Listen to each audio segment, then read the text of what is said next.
তো আমার এক বন্ধু আছে পরিচিত পাইলট, যখন প্রথম পরিচয় হয় ওর সাথে মক্কায় পরিচয় হয়েছে আমার। তো পরিচয় হয়েছে, তো আমি জিজ্ঞাসা করলাম, তুমি এত বড় এয়ারলাইন্সের পাইলট, তুমি এরকম হুজুর হইলে কি করে?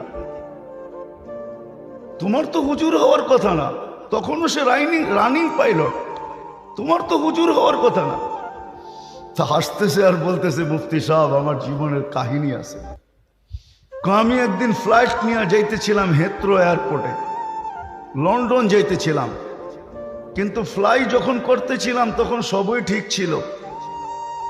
যখন হেথ্রো এয়ারপোর্টের ইংল্যান্ডের সীমানায় ঢুকে গেছি, ল্যান্ডিং এর অনেকক্ষণ আগে ওনারা ভালো জানে সব চেক করতে হয় সব ঠিক আছে কিনা, আমি ল্যান্ডিং করতে পারবো কি পারবো না।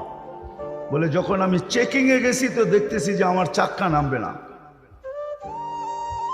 তো আমি টাওয়ারের সাথে যোগাযোগ করছি যে আমার সিস্টেম তো বলে আমার চাক্কা নামবে না,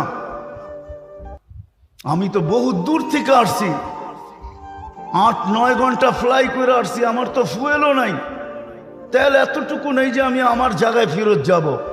হয়তো বিমান ক্রাশ হবে, নাইলে যেই সিস্টেমে ল্যান্ডিং ওই সিস্টেম আমাকে ল্যান্ডিং করতে হবে। বলে পুরা হেথ্রো এয়ারপোর্টের ভিতরে ইংল্যান্ডে শোরগোল শুরু হয়ে গেছে যে এই ফ্লাইট নামবে কি করে। কিন্তু ওনারা ভালো জানে এরকম পরিস্থিতিতে ফ্লাইট কিভাবে নামে, সিস্টেম আছে দুনিয়াতে, তোরা সমস্ত ব্যবস্থা রেডি করছে। কিন্তু ওই পাইলট বলতেছিল, শোনো, হঠাৎ আমার একটা কথা মনে উঠছে যে আমি একদিন লন্ডনে ডিউসবারি মার্কাজে, ইঞ্জিনিয়ার সব চিনেন, ডিউসবারি মার্কাজে বয়ান শুনতেছিলাম যে আল্লাহ সব পারে, আল্লাহ আল্লাহ আল্লাহ সব পারে।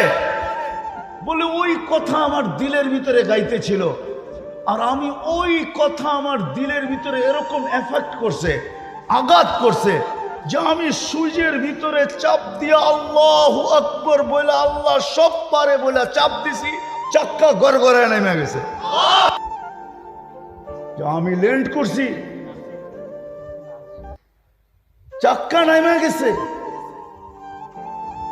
আমি ল্যান্ড করছি, সারা এয়ারপোর্ট পরেশান হয়ে গেছে যে তুমি আমাদের সাথে নাটক করছো নাকি, এটা কি নাটক করার বিষয়?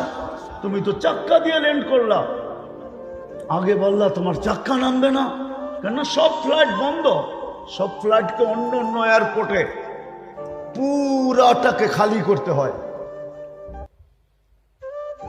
বলে তার